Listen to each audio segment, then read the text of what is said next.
उत्तरी भारत का विशाल मैदान। इस मैदान का निर्माण मुख्यतः सिंधु, गंगा और ब्रह्मपुत्र नदी तथा इसकी सहायक नदियों द्वारा लाए गए अवसादों के निक्षेपण से हुआ है। इन्हें गंगा और ब्रह्मपुत्र मैदान भी कहते हैं। यह मैदान पश्चिम में सिंधु नदी से लेकर पूर्व में ब्रह्मपुत्र नदी तक फैला हुआ है। यह एक समतल मैदान है। इसके उच्चावच में बहुत कम अंतर है। यह मैदान पूर्व से पश्चिम तक लगभग 3200 किलोमीटर लंबा और 150 से 300 किलोमीटर चौड़ा है। इस क्षेत्र की उपजाऊ मिट्टी, उपयुक्त जलवायु तथा पर्याप्त जलापूर्ति कृषि कार्य के विकास में बहुत सहायक है। उत्तरी मैदान को उपजाऊ मिट्टी, उपयुक्त जलवायु तथा पर्याप्त जलापूर्ति कृषि कार्य के विकास में बहुत सहायक है। उत्तरी मैदान को उच्चावच और भौतिक लक्षणों के आधार पर 5 महत्वपूर्ण प्रदेशों में बांटा गया है: भाबर, तराई, बांगर, खादर, डेल्टा। उच्चावच और भौतिक लक्षणों के आधार पर उत्तरी मैदान को 5 भागों में बांटा गया है: भाबर, तराई, बांगर, खादर, डेल्टा। भाबर उत्तर भारत में शिवालिक के गिरिपथ प्रदेश में सिंधु नदी से तीस्ता नदी तक के क्षेत्र को भाबर कहा जाता है। सिंधु से तीस्ता नदी तक के यह भूभाग हिमालयी नदियों द्वारा लाए गए पत्थर, कंकड़, बजरी आदि के जमाव से बना है। इस भूभाग में छोटी नदियां पत्थर, कंकड़, बजरी के ढेर के नीचे से प्रवाहित होने के कारण अदृश्य हो जाती है। इस क्षेत्र कृषि के लिए उपयुक्त नहीं होता है। तराई यह क्षेत्र भाबर प्रदेश के दक्षिण का दलदली क्षेत्र है तथा बारीक कंकड़, पत्थर, रेत तथा चिकनी मिट्टी से बना है। भाबर क्षेत्र में जो नदियां अदृश्य हो जाती हैं वे तराई क्षेत्र के धरातल में पुनः दृश्यमान हो जाती है। वर्षा की अधिकता के कारण तराई का विस्तार पश्चिम की अपेक्षा पूर्व में अधिक पाया जाता है। पश्चिम की अपेक्षा पूर्व में इस क्षेत्र में ढाल की कमी के कारण पानी बिखरा हुआ बहता है, जिससे इस क्षेत्र की भूमि सदैव नम रहती है और कृषि के लिए विशेषकर गन्ना, चावल और गेहूं अधिक उपयुक्त होते हैं। बांगर यह उत्तरी मैदान की उच्च भूमि है जो पुरानी जलोढ़ मिट्टी से निर्मित होती है। बांगर और इसका विस्तार मुख्य रूप से पंजाब और यूपी के मैदानी भागों में पाया जाता है। इसमें कंकड़ भी पाए जाते हैं। शुष्क क्षेत्रों में इसमें लवणीय और क्षारीय उत्फुलन देखे जाते हैं, जिन्हें रेह अथवा कल्लर कहा जाता है। और उत्फुलन किसे कहते हैं? उत्फुलन का मतलब फूलना। उस क्रिया को कहते हैं जिसमें किसी यौगिक क्रिस्टल जल के वायु में मुक्त होने की प्रक्रिया होती है। क्रिया गर्म करने अपने आप ही हो जाती है। बांगर क्षेत्र नदियों के बाढ़ वाले मैदान के तल से ऊपर स्थित होता है, इसलिए वहां नदियों के बाढ़ का जल नहीं पहुंच पाता है। क्षेत्र कृषि कार्य है तो कम उपयोगी होती है। इसमें भूमिगत जल स्तर की गहराई अधिक होती है। बांगर प्रदेश में अपक्षय के कारण भूमि के ऊपर की मुलायम मिट्टी नष्ट हो गई है और वहां अब कंकरीली भूमि मिलती है। ऐसी भूमि को फूड़ कहते हैं। कहाँ पे? कंकरीली भूमि। बांगर प्रदेश में अपक्षय के कारण जो क्या होगी, भूमि को मुलायम मिट्टी नष्ट हो गई। जो मुलायम मिट्टी क्या हो जाती है? नष्ट, डिस्ट्रॉय हो जाती है और वहाँ फिर कंकरीली भूमि मिलती है। तो उस ऐसी जगह को क्या कहते हैं? फूड़ कहते हैं। खादर यह उत्तरी भारत के मैदानों की निचली भूमि होती है जो नवीन जलोढ़ मिट्टी द्वारा निर्मित होती है। इसमें काम मिट्टी भी पाई जाती है। और खादर का विस्तार पूर्वी यूपी, बिहार, पश्चिम बंगाल में है। यह क्षेत्र नदियों के निचले हिस्से में स्थित होता है जिस पर बाढ़ के समय जलोढ़ की नई परत जम जाती है। क्षेत्र कृषि कार्य हेतु बहुत उपजाऊ होता है। इसमें भूमिगत जल स्तर ऊंचा होता है। खादर भूमि की मृदा में चीका की अधिकता होती है जो इसी नमी को धारण करने की क्षमता प्रदान करती है। यह क्षेत्र मिट्टी, धान, जूट, गेहूं, गन्ना, दलहन, तिलहन आदि की कृषि हेतु प्रसिद्ध है। डेल्टा यह खादर मैदान का ही बड़ा हुआ भाग है। डेल्टा का विस्तार निचली गंगा घाटी, पश्चिमी बंगाल, इसमें पुराना और नया पंख तथा दलदल सम्मिलित है। यहाँ पर उच्च भूमि को चार कहते हैं। डेल्टा में उच्च भूमि को चार कहते हैं। उत्तरी भारत के विशाल मैदान को प्रादेशिक आधार पर मुख्यतः 4 उपवर्गों में विभाजित किया जाता है। 4 में पहला है पंजाब, दूसरा राजस्थान का मैदान, तीसरा गंगा का मैदान, चौथा है ब्रह्मपुत्र का मैदान।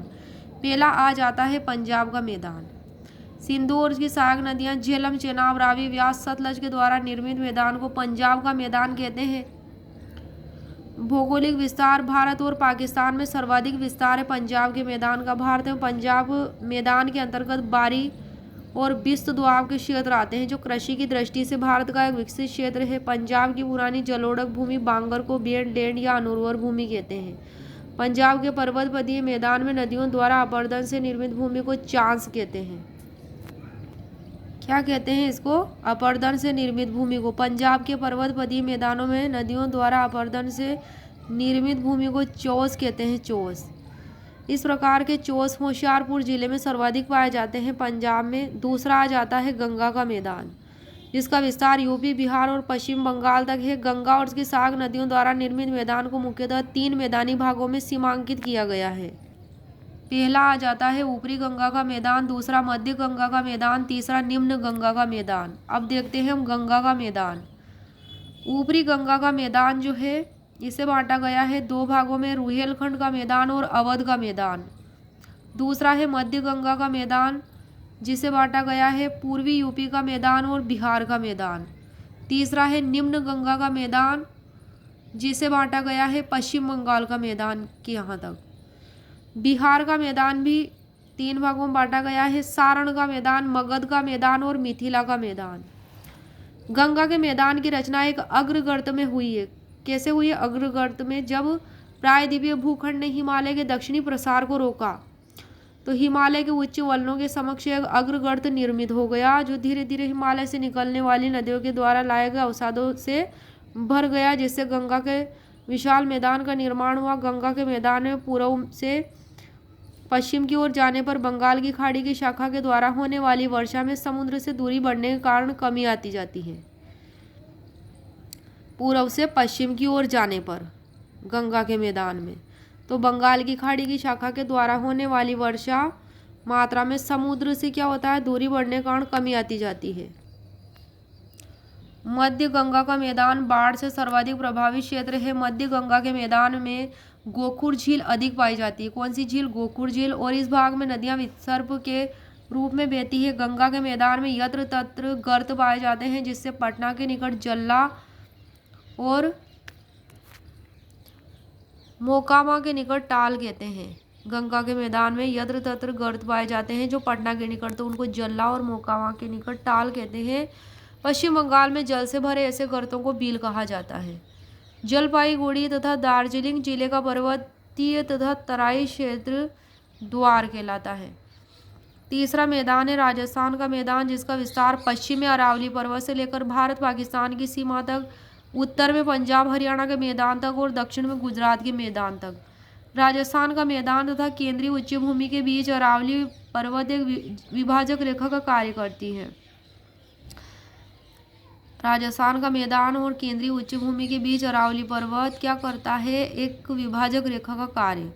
25 सेंटीमीटर समवर्षा राजस्थान के मैदान में राजस्थान, बांगर और थार के मरुस्थल की विभाजक रेखा है।